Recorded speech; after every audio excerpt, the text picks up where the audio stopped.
Hello friends, online platform पर मैं शिवानी चौरसिया आप लोगों का स्वागत करती हूं। बच्चों, आज मैं आप लोगों के समक्ष हिंदी विषय को लेकर के आई हूं। हिंदी हमारी एक मातृभाषा है, संवैधानिक रूप से राजभाषा भी है और किसी भी भाषा को समझने, बोलने और लिखने से पहले उसके मूल बिंदु को जानना अति आवश्यक होता है कि किसी भी भाषा का मूल बिंदु क्या है। हम जानते हैं भाषा की सबसे छोटी इकाई या मूल बिंदु वर्ड को कहते हैं। तो बच्चों, सबसे पहले हम ये जानेंगे कि वर्ड क्या है। वर्ड के विषय में बात करें तो मनुष्यों के द्वारा किसी भी प्रकार की जो ध्वनि निकाली जाती है, जब उसको हम एक लिखित रूप प्रदान कर देते हैं, उसी को वर्ड कहा जाता है। अगर हम भाषा की बात करें तो भाषा को लाने की आवश्यकता क्यों पड़ी? जैसा कि हम जानते हैं, प्राचीन काल का जो मानव हुआ करता था वो जंगलों में निवास करता था और वो एक दूसरे से अपने भावों और विचारों को अभिव्यक्त करने के लिए वो इशारे मतलब सांकेतिक भाषा का प्रयोग करता था। धीरे धीरे समय बीतता गया, मनुष्य बुद्धिमान होता गया। एक दिन मानव ने सोचा कि वर्तमान समय में जो कुछ भी हम कार्य कर रहे हैं या जो आविष्कार कर रहे हैं या जो भी कठिनाइयों का हम सामना कर रहे हैं, भविष्य में हमारे बच्चे इसके विषय में कैसे जानेंगे। आज तो हम सांकेतिक भाषा प्रयोग करके एक दूसरे से सब कुछ शेयर कर लेते हैं, लेकिन आने वाले भविष्य में हमारे बच्चे कैसे इसके विषय में जान पाएंगे। तो मानव क्या किया, जो ध्वनि निकालता था उसको कुछ न कुछ आकृति देना शुरू कर दिया, उसको एक लिखित रूप प्रदान करना शुरू कर दिया। उसी को बच्चों आज हम वर्ड के नाम से जानते हैं। मतलब अगर मैं आपको अपनी भाषा में समझाऊं, जैसे मैं कोई आवाज़ निकालूं, जैसे मैं बोलती हूँ आ या माँ, तो अब मैं इसको लिखित रूप दूं आ। मैंने क्या बोला? आ और माँ। मैंने आपके सामने बोला आ और माँ, ये क्या है? ध्वनि है। अब इसी को हमने लिखित रूप दे दिया, अब ये क्या हो गया बच्चों? वर्ड हो गया। तो सीधी सी बात समझ में आपको आई होगी आसान तरीके से। अगर हम परिभाषा की बात करें तो ध्वनि के लिखित रूप को वर्ड कहते हैं। मैंने क्या बोला? आ और माँ, उसी का लिखित रूप ये क्या है? वर्ड कहलाता है। और इसी वर्ड को जब हम मौखिक रूप प्रदान कर देते हैं तो वो ध्वनि कहलाता है। परिभाषा में आप देख सकते हैं, वर्डों का जो मौखिक रूप होता है वो ध्वनि कहलाता है।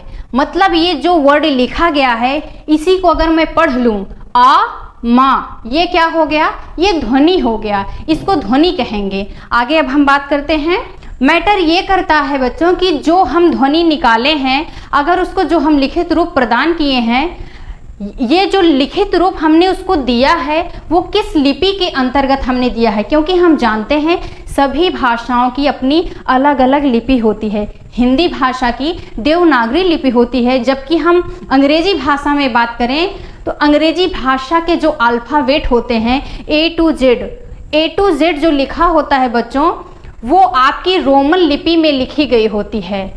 मतलब ब्रिटेन में जो इंग्लिश बोली जाती है या ए टू जेड का जो प्रयोग किया जाता है अल्फ़ाबेट में, वो रोमन लिपि के अंतर्गत लिखी गई होती है। सभी भाषाओं की अपनी अपनी अलग अलग लिपि होती है। अब आप क्वेश्चन करेंगे मैडम लिपि क्या है? तो बच्चों, किसी भी सुव्यवस्थित भाषा के अंतर्गत उस भाषा को समझने के लिए उसके जो मूल बिंदु होते हैं या मूल इकाई होती है, उसको जब हम एक लिखित रूप प्रदान करते हैं या कोई आकृति देते हैं या कोई चिन्ह देते हैं, उसी को लिपि चिन्ह कहते हैं। और उसी लिपि चिन्हों का जो व्यवस्थित क्रम होता है उसी को वर्णमाला कहते हैं। तो आइए हम नेक्स्ट देखते हैं परिभाषा के अंतर्गत वर्णमाला। अब बात करते हैं, इसमें लिखा गया है। अब जैसे वर्ड को अन्य नामों से भी जाना जाता है, वर्ड, ध्वनि और लिपि चिन्ह। अब इन्हीं लिपि चिन्हों के जो व्यवस्थित क्रम होते हैं उनको वर्णमाला कहते हैं। व्यवस्थित क्रम का मतलब है, जैसे वर्ड मैं लिखती हूँ का, खा, गा, घा, ये तो व्यवस्थित क्रम है, क्योंकि का के बाद हम जानते हैं खाएगा, गाएगा, उसके बाद घाएगा। अगर हम इधर का उधर कर दें, उधर का इधर कर दें, तो ये वर्णमाला नहीं इसको वर्णमाला नहीं कहेंगे फिर, क्योंकि परिभाषा के अंतर्गत हम पढ़ चुके हैं कि सुव्यवस्थित क्रम लिपि चिन्हों का या वर्णों का या ध्वनियों का जो सुव्यवस्थित क्रम होता है उसी को वर्णमाला कहेंगे। नेक्स्ट बात करते हैं बच्चों, हमने आपको ध्वनि के विषय में बताया, वर्ड के विषय में बताया, वर्ड क्या है, ध्वनि क्या है, वर्णमाला के विषय में मैंने आपको समझा दिया। अब बात करते हैं वर्ड के प्रकार कितने होते हैं, वर्ड के क्या क्या भेद हैं। तो बच्चों मैं अपनी भाषा में आपको समझाऊं तो वर्ड मानते हैं हम एक परिवार है हिंदी परिवार। हिंदी परिवार का एक गार्जियन है जिसका नाम है वर्ड। उनके दो बेटे हैं, बड़ा बेटा है स्वर और छोटा बेटा है व्यंजन। अब ये दोनों बेटे आपस में क्या हो गए, भाई भाई हो गए, एक बड़ा भाई और एक छोटा भाई। जो बड़ा वाला भाई होता है जिसको हम स्वर कहते हैं, ये पूर्ण रूप से स्वतंत्र होता है, जबकि ये जो छोटा वाला भाई है व्यंजन, ये बड़े वाले भाई पर हमेशा डिपेंड रहता है। कहने का तात्पर्य ये है कि जो व्यंजन होता है वो स्वतंत्र नहीं होता है, बल्कि स्वर की सहायता से बोले जाते हैं, जबकि जो स्वर होता है उसका उच्चारण स्वतंत्र रूप से किया जा सकता है। अब आइए हम आपको बताते हैं स्वर के अंतर्गत कौन कौन से वर्ड को रखे गए हैं। बच्चों स्वर और व्यंजन के विषय में हमने बात तो कर लिया। ये नीचे आप देख रहे हैं अयोगवाह। अयोगवाह क्या है? अयोगवाह के अंतर्गत परिभाषा लिखा गया है, ये ना तो पूर्ण रूप से स्वर होते हैं और ना ही पूर्ण रूप से व्यंजन होते हैं। जब ये पूर्ण रूप से ना स्वर हैं और ना ही पूर्ण रूप से व्यंजन है, कहने का मतलब ये है आंशिक रूप से ये स्वर भी हैं और आंशिक रूप में ये व्यंजन भी हैं। इसके अंतर्गत अंग, आह, अनुस्वार और विसर्ग को रखा गया है। अयोगवाह का मतलब होता है जिसका योग न किया जाए फिर भी वो साथ में रहे, योग ना होते हुए भी साथ में रहने वाले को अयोगवाह कहते हैं। तो अंग और आह को हम लेकर के बताएं ये आंशिक रूप से कैसे स्वर है और कैसे व्यंजन है। तो आइए देखते हैं। अंग, आह, इसे अनुस्वार कहते हैं और इसे विसर्ग कहते हैं। बच्चों अंग का उच्चारण आप करके देखिए। अंग, इसमें जैसे लग रहा है आ का उच्चारण हो रहा है और ना का उच्चारण हो रहा है। आ, धन, ना, इसको बोलने में अंग जैसे लग रहा है आ का उच्चारण और ना का उच्चारण। हम जानते हैं ये क्या है, स्वर है, ये क्या है, व्यंजन है। ठीक, तो कहने का मतलब है जो ये अंग है, अनुस्वार है, इसमें स्वर के भी गुण पाए जाते हैं और व्यंजन के भी गुण पाए जाते हैं। ऐसे आह की बात करें तो आह बोलने में जैसे लग रहा है आ और हा को बोल रहे हैं। आ, धन, हा, ये स्वर है और ये व्यंजन है। इस प्रकार हम कह सकते हैं अयोगवाह जो होता है वो स्वर और व्यंजन दोनों का गुण लिए हुए होता है। यहाँ तक आपको बातें समझ में आई होंगी। नेक्स्ट स्लाइड पर हम बात करते हैं वर्ड। कुल वर्ड कितने होते हैं? आपसे क्वेश्चन में पूछा जाता है, हमेशा आपके कॉम्पिटिटिव एग्जाम में ये क्वेश्चन देखने को मिलता है, हिंदी वर्णमाला में कुल वर्डों की संख्या कितनी होती है? तो बच्चों हम जानते हैं कुल वर्डों की संख्या 52 होती है। आप हमेशा 52 ही लगाएंगे, ऑप्शन में रहता है, आप हमेशा 52 ही लिखेंगे। अब 52 वर्डों में कुल कौन कौन से वर्ड हैं जिसको शामिल करके टोटल 52 वर्ड बना है? तो 11 इसमें स्वर होते हैं, 33 व्यंजन होते हैं। 11 स्वर होते हैं, 33 व्यंजन होते हैं, 4 संयुक्त व्यंजन होता है, 2 उपक्षिप्त व्यंजन होता है जिसे द्विगुण व्यंजन भी कहते हैं और 2 अयोगवाह होता है। स्वर को देखेंगे कौन कौन से वर्ड हैं स्वर के अंतर्गत, तो स्वरों की संख्या 11 होती है। आपसे एग्जाम में पूछा जाता है स्वरों की कुल संख्या कितनी होती है, तब आप क्या बताएंगे? स्वरों की कुल संख्या की बात करें तो 13 होती है। 13 में आपके अयोगवाह को भी शामिल कर लिया जाता है, जबकि मूल रूप से बात करें या स्वरों की संख्या पूछें तो आप 11 बताएंगे। क्या बताएंगे? 11।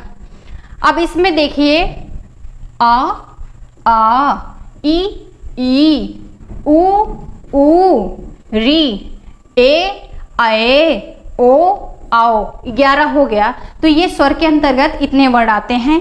जबकि व्यंजन की बात करें, पिछली स्लाइड में मैंने आपको बताया कि व्यंजन 33 होते हैं। 33 में आप देख सकते हैं क से लेकर के माँ तक ये पूरे टोटल 25 वर्ड हैं, क से माँ तक। इसको स्पर्श व्यंजन कहते हैं। जबकि 4 अंतस्थ मैंने आपको बताया है, य, र, ला, वा। 4 अंतस्थ हो गए।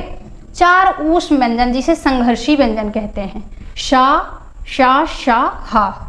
ये टोटल आपके 25, 4, 29, 29, 4, 33।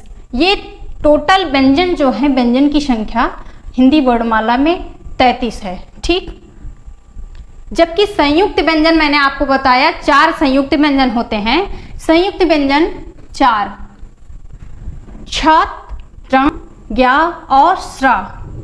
जो छतरी वाला छा होता है बच्चों, उसको छाता वाले छा की तरह कुछ लोग पढ़ लेते हैं। ये बहुत ज़्यादा देखने को मिलता है और इसमें बहुत कंफ्यूजन भी होता है कि संयुक्त व्यंजन इसको क्यों बोलते हैं, क्योंकि ये 2 व्यंजनों को मिल करके बनाया गया होता है, इसलिए इसे संयुक्त व्यंजन कहते हैं। अब छतरी वाला जो छा होता है, ये 2 वर्डों से मिल करके बना है, पहला का और दूसरा शा। का के नीचे हमेशा हलंत लगा हुआ है। इसका मतलब है कि इसमें से स्वर को निकाल लिया गया है। का अक्षर में से स्वर को जब बाहर कर लेंगे तो का के नीचे हलंत लग जाता है। तो का और शा से मिलकर आपका छतरी वाला छा बना है। जबकि त्रा की बात करें तो ता हलंत धन रा बराबर त्रा होता है। ज्ञा की बात करें तो बच्चों ज्ञा जो होता है, ज्ञा के नीचे हलंत लगा देंगे, धन ज्ञा कर देंगे तो आपका ज्ञा बन जाता है। ज्ञा से ज्ञानी। स्रा, स्रा श्रवण। स्रा, स्रा आपका जो है तालव्य शा हलंत धन रा से मिलकर के बना होता है। उच्छिप्त व्यंजन या द्विगुण व्यंजन जिसे कहते हैं, ढ़ा और ढा। हिंदी भाषा में इसका प्रयोग किया गया है, इसलिए इसको भी रखा गया है। जैसे एग्जाम्पल में मैं लेकर के आपको बताऊं,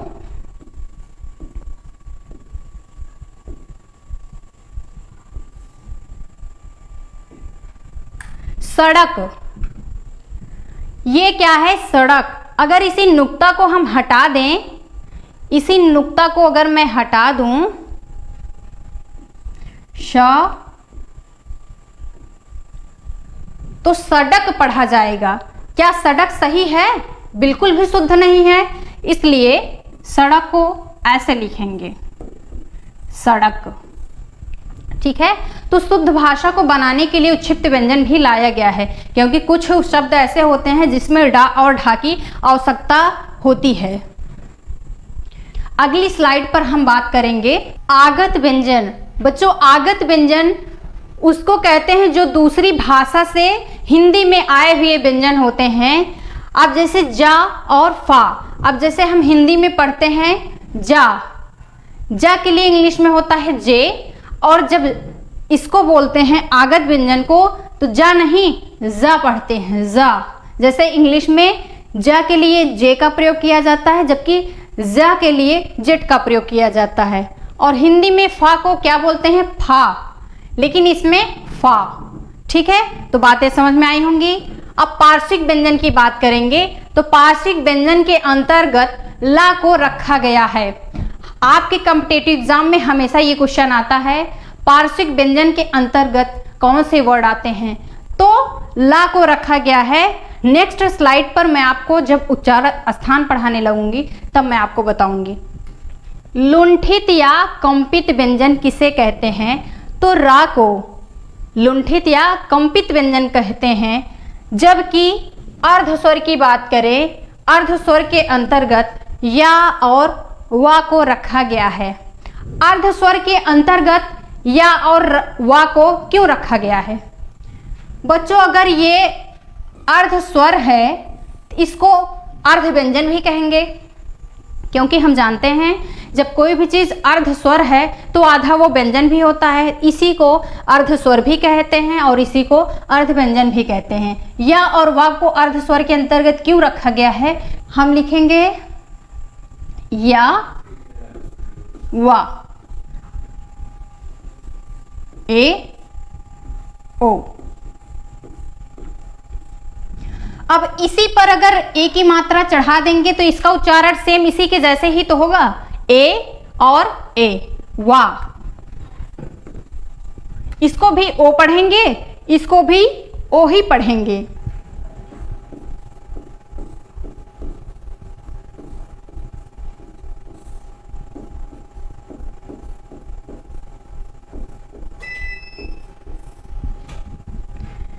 यहां तक आपको बातें समझ में आई होंगी। तो नेक्स्ट स्लाइड पर बात करते हैं वर्णों का उच्चारण स्थान। आपके एग्जाम में हमेशा यह क्वेश्चन देखने को मिलता है कि इस वर्ड को किस उच्चारण स्थान के अंतर्गत बोला जाता है। आइए हम आपको बताएंगे। तो कंठ के माध्यम से या कंठ के अंतर्गत कौन कौन से वर्ड बोले जाते हैं, तो इसके लिए मैं आसान तरीका आपको बताऊं, जैसे कि मैंने याद किया हुआ है। आप देखेंगे, सुनेंगे ध्यान से। आह मेरे कंठ, आह मेरे कंठ, मतलब कंठ के माध्यम से का वर्ग को बोला जाता है और आह ह्रस्व आ, दीर्घ आ और हा को बोला जाता है। यहाँ आप देख सकते हैं का वर्ग के अंतर्गत जितने वर्ड आते हैं, ह्रस्व आ, दीर्घ आ और हा और विसर्ग, इतने जो होते हैं कंठ के अंतर्गत बोले जाते हैं। जबकि तालव्य की बात करें तो तालव्य के अंतर्गत कितने वर्ड बोले जाते हैं या कितने वर्णों को रखा गया है, इसके लिए मैं आपको आसान तरीका बताती हूँ। एक बच्चा था यश, जिसका नाम था या और शाह, मतलब जिसका नाम था यश। यश की माँ ने उसको कुछ तल करके खाने के लिए दे दिया। तल का मतलब है तालव्य। तो बच्चा क्या करता है, उसको छूता है और क्या होता है, बहुत गर्म होता है। इसलिए बच्चा क्या बोलता है अपनी मम्मी से, ई ई, ई ई क्या है, गर्म है। तो बात करते हैं ई ई। यस बोलता है अपनी माँ से ई ई गर्म है। तो माँ क्या करती है, अपने बच्चे को ले आकर के चम्मच दे देती है। क्या दे देती है, चम्मच। तो तालव्य के अंतर्गत चा वर्ग को बोला जाता है, ई को बोला जाता है और या और शा को बोला जाता है। आसान भाषा में मैंने आपको ये चीजें समझा दिया है।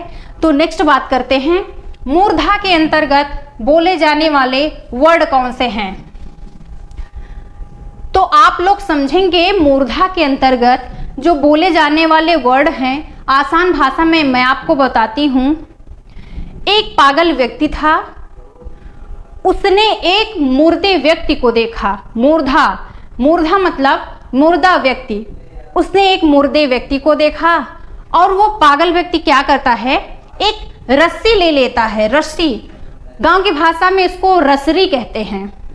रा शा री, रा शा और री, रसरी ले लेता है और उस रसरी में टमाटर को बांध लेता है और उसको क्या करता है, मुर्दे के ऊपर फेंक देता है।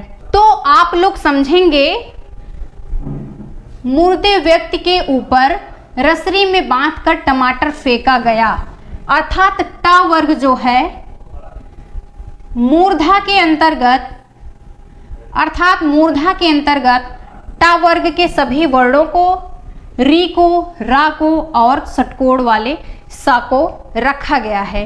यहाँ तक आपको बातें समझ में आई होंगी। नेक्स्ट बात करते हैं दंत के विषय में।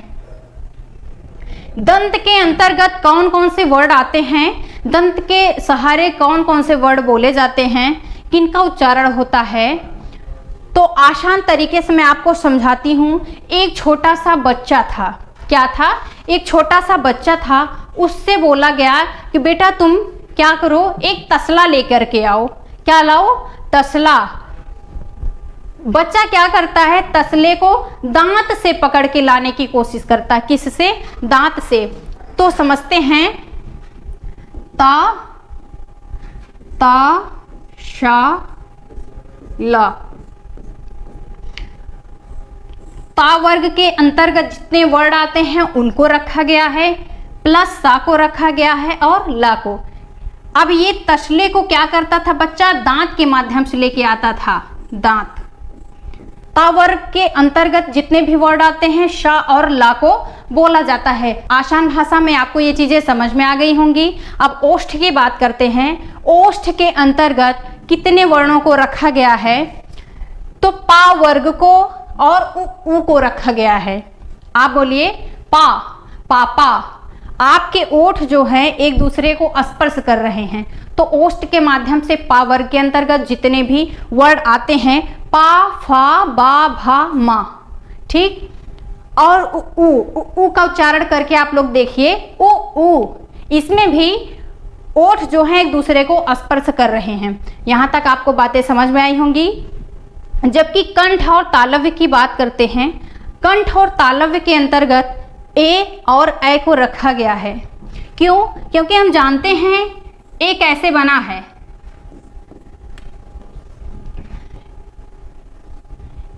ए आपका बना है आ धन ई। आ का उच्चारण स्थान मैंने आपको बताया है, आ का उच्चारण स्थान कंठ है। आ का उच्चारण स्थान कंठ है, तो ये हो गया कंठ। और ई आपका किससे बोला जाता है, ताल से, तालु मतलब तालव्य। इस प्रकार कंठ ताल को कंठ तालव्य कहते हैं। इसमें ए और ऐ को रखा गया है। जबकि कंठोष्ठ की बात करें तो कंठोष्ठ के अंतर्गत ओ और औ को रखा गया है, ओ और औ। ये कैसे बने हैं, आ धन उ बराबर ओ। हम जानते हैं आ हमारा कंठ से बोला जाता है, जबकि उ ओष्ठ से। इस प्रकार कंठोष्ठ, कंठोष्ठ के अंतर्गत ओ और औ को रखा गया है। जबकि दंतोष्ठ, दंतोष्ठ के अंतर्गत वा को रखा गया है। आप वा का उच्चारण करके देख लीजिए, वा, वा। दांत और ओठों का सहारा लेकर हम वा का उच्चारण करते हैं। नेक्स्ट स्लाइड पे हम बात करते हैं। अभी तक हमने आपको क्या क्या बताया, ध्वनि क्या है, वर्ड क्या है, वर्णमाला क्या है, वर्ड के कितने प्रकार होते हैं, कुल वर्णों की संख्या कितनी होती है, उच्चारण स्थान के विषय में मैंने आपको समझा दिया। अब बात करेंगे वर्ड के जो पहले प्रकार थे। पहला प्रकार जो वर्ड का था, बड़ा बेटा स्वर, उसके विषय में बात करते हैं, उसके परिवार के विषय में बात करते हैं। तो स्वर की उत्पत्ति के आधार पर स्वर के कितने भेद होते हैं, तो बात करेंगे। उत्पत्ति के आधार पर स्वर के जो प्रकार होते हैं वो 3 होते हैं। पहला होता है ह्रस्व स्वर, जिसका अन्य नाम मूल स्वर, लघु स्वर। जबकि दीर्घ स्वर की बात करें, दीर्घ स्वर को गुरु स्वर, संधि स्वर के नाम से भी जानते हैं। और तीसरा है प्लुत स्वर। अब ह्रस्व स्वर की बात करें, ह्रस्व का मतलब होता है छोटा, कम। जिन स्वरों का उच्चारण करने में कम समय लगता हो या एक मात्रा का समय लगता हो, उसे ह्रस्व स्वर कहते हैं। ह्रस्व स्वर के अंतर्गत ह्रस्व आ, ई, उ, री सभी ह्रस्व ही हैं। इसमें इसको बोलने में कम समय लगता है और ये एक मात्रिक होता है। क्या होता है? एक मात्रिक। जबकि दीर्घ की बात करें तो जिसको बोलने में ह्रस्व से 2 गुना समय लगे, ह्रस्व स्वर का उच्चारण करने में 1 गुना समय लगता था, जबकि दीर्घ स्वर का उच्चारण करने में ह्रस्व से 2 गुना समय लगता है, उसको क्या कहते हैं? दीर्घ स्वर कहते हैं। इसके अंतर्गत दीर्घ आ, दीर्घ ई, उ, ए, ऐ, ओ, औ को रखा गया है। ये 2 मात्रिक होते हैं। ये क्या होते हैं? द्विमात्रिक होते हैं। जबकि प्लुत स्वर की बात करें, प्लुत स्वर त्रिमात्रिक होता है। क्या होता है? त्रिमात्रिक। जिसको बोलने में 3 गुना समय लगता हो, ह्रस्व की अपेक्षा इसमें 3 गुना समय लगता है, इसलिए इसको प्लुत स्वर कहते हैं। ये त्रिमात्रिक होता है। जैसे आपको मैं बोलूं राम, ओम ना, तो इसमें 3 मात्राएं लग रही हैं। इसका ज़्यादातर प्रयोग संस्कृत भाषा में किया जाता है, हिंदी भाषा में बहुत कम ही इसका प्रयोग किया गया है। अब आगे बात करते हैं हम दीर्घ स्वर के विषय में। दीर्घ स्वर का भी प्रकार है। पहला प्रकार है इसका मूल दीर्घ स्वर, जिसे सजाती स्वर कहते हैं। दूसरा प्रकार है संयुक्त स्वर, जिसे विजाती स्वर कहते हैं। सजाती का मतलब होता है एक ही जाति के जितने स्वर होते हैं, एक ही जाति से मिलकर के बना जो दीर्घ स्वर होता है उसको सजाती स्वर कहते हैं। जैसे दीर्घ आ, दीर्घ ई और दीर्घ उ। ह्रस्व आ धन ह्रस्व आ बराबर दीर्घ आ। इसी प्रकार ई भी बना है, इसी प्रकार उ भी। जबकि हम विजाती स्वर की बात करें तो अलग अलग जाति के द्वारा जो दीर्घ स्वर बनता है उसको विजाती स्वर कहते हैं। जैसे ए देखिए आ और ई, ह्रस्व आ प्लस ह्रस्व ई के माध्यम से ए बनता है। ऐसे ही ए का निर्माण हुआ है, ओ का निर्माण हुआ है और औ का निर्माण हुआ है। जिह्वा के आधार पर हम बात करें तो जब हम किसी वर्णों का उच्चारण करते हैं या स्वरों का उच्चारण करते हैं तो उच्चारण करते समय जो वायु होती है वो जीभ के किस भाग को टच करती है, उसी के विषय में हम बात करेंगे। तो जिह्वा के आधार पर स्वर 3 प्रकार के होते हैं। पहला अग्र स्वर, दूसरा मध्य स्वर, तीसरा पश्च स्वर। जीभ बना लेते हैं। ये जीभ का आगे का भाग हो गया, ये मध्य भाग और ये पश्च भाग। अग्र भाग वहां देख सकते हैं आप लोग, अग्र भाग।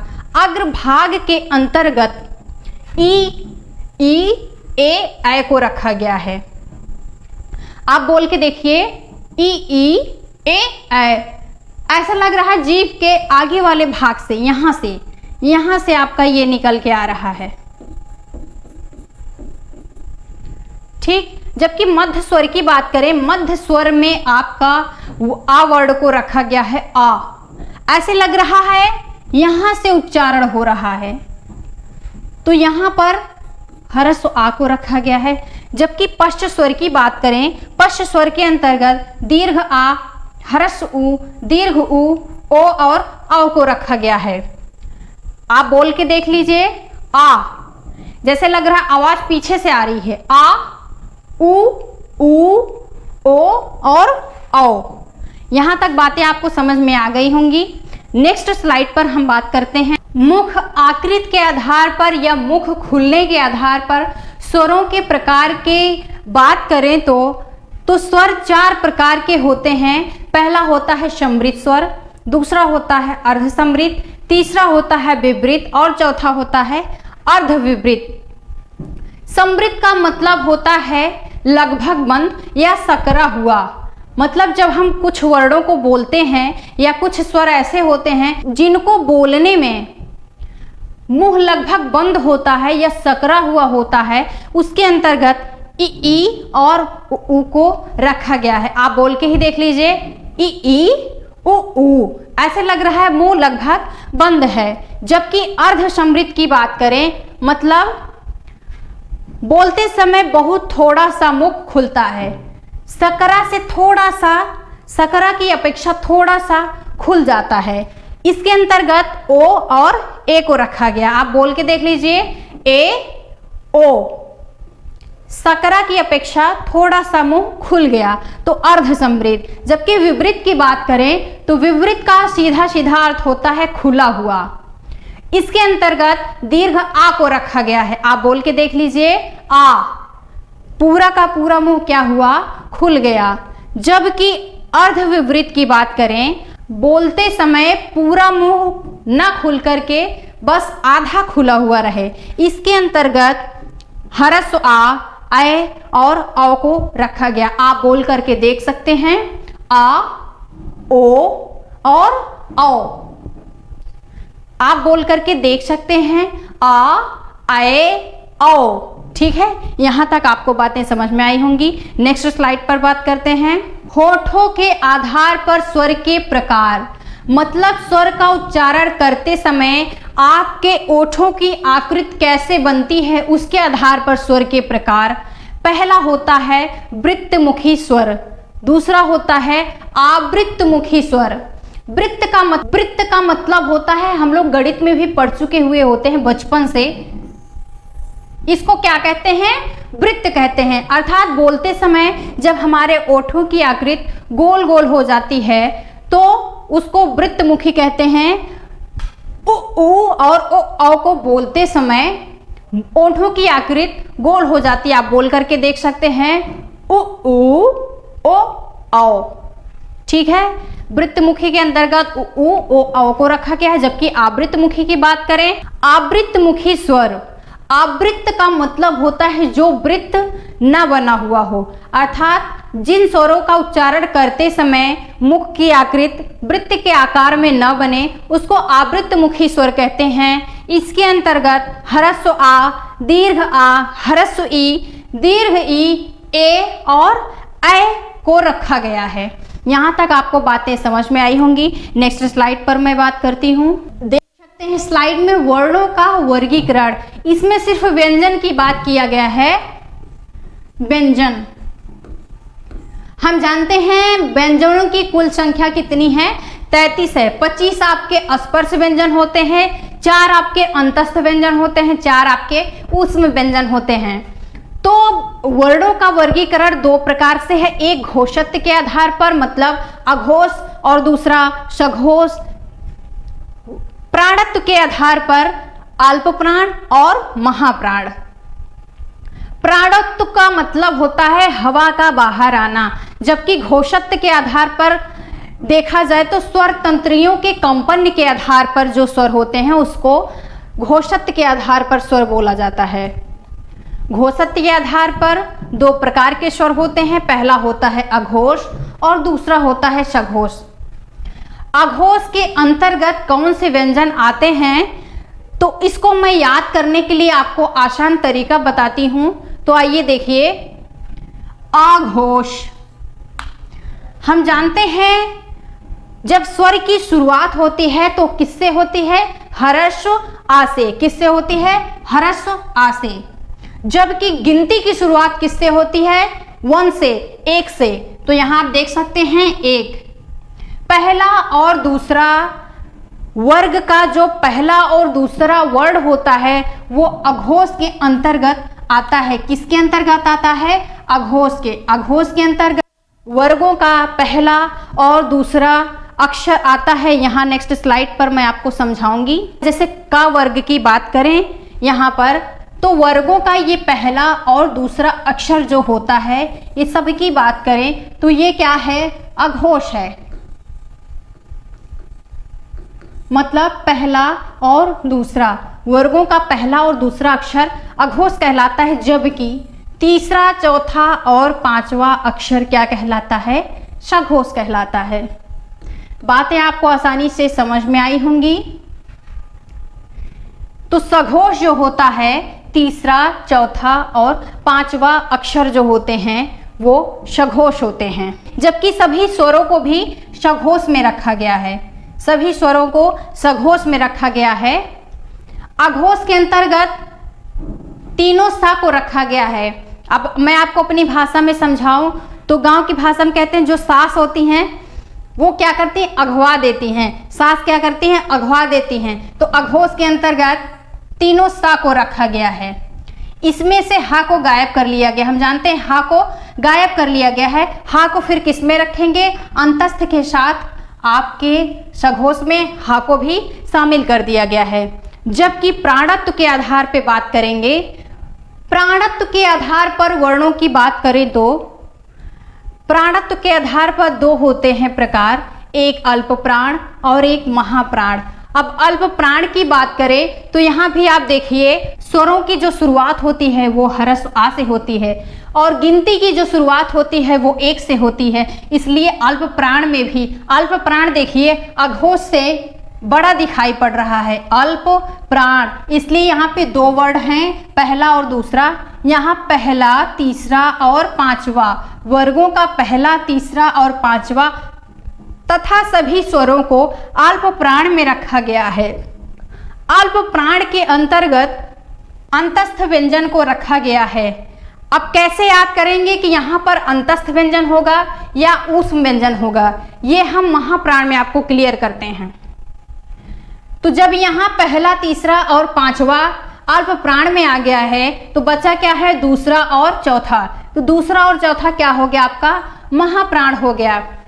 बच्चों हम जानते हैं कुछ सास जो होती हैं, कुछ सास बहुओं को अघवा देती हैं, तो मतलब अघोष में तीनों सा आ गए हैं। जबकि महाप्राण की बात करें तो कुछ जो सास होती हैं वो क्या होती हैं, बहुत महान होती हैं। महान होती हैं सास, सास तीनों सा और हा होती हैं। वहाँ पे मैंने है नहीं बोला था, लेकिन यहाँ पे मैंने है बोला है। तो सास होती हैं मतलब तीनों सा और हा महाप्राण के अंतर्गत आएंगे। तो यहाँ तक आपको आसानी से सब कुछ समझ में आ गया होगा। यहाँ बात कर लेते हैं फिर से। तो वर्गों का जो पहला अक्षर होता है और दूसरा अक्षर होता है वो अघोष के अंतर्गत आते हैं, जबकि वर्गों का तीसरा, चौथा और पांचवा सघोष के अंतर्गत आते हैं। सघोष में क्या होता है, अंतस्थ, अंतस्थ व्यंजन या, रा, ला, वा और हा को भी शामिल किया गया है। जबकि अघोष के अंतर्गत तीनों सा, शा, खा, शा तीनों सा को रखा गया है। अल्प प्राण और महाप्राण की बात करें तो पहला, तीसरा, पांचवा ये तीनों अल्प प्राण के अंतर्गत आते हैं। किसमें, अल्प प्राण। अल्प प्राण के अंतर्गत ही सभी स्वरों को रखा गया है। जबकि दूसरा और चौथा क्या होता है, महाप्राण होता है। महाप्राण सास क्या होती हैं, महान होती हैं। तो सास मतलब शा, ख, शा और हा ये ऊष्म व्यंजन होते हैं। इन सबको महाप्राण के अंतर्गत रखा गया है। तो यहाँ तक आपको सब कुछ समझ में आ गया होगा। आसान भाषा में मैंने आपको ज़्यादा से ज़्यादा बताने का प्रयास किया है। आज की क्लास बस यहीं तक। अगर हमारी वीडियो आपको पसंद आई हो लाइक एंड सब्सक्राइब ज़रूर करें। बहुत बहुत धन्यवाद।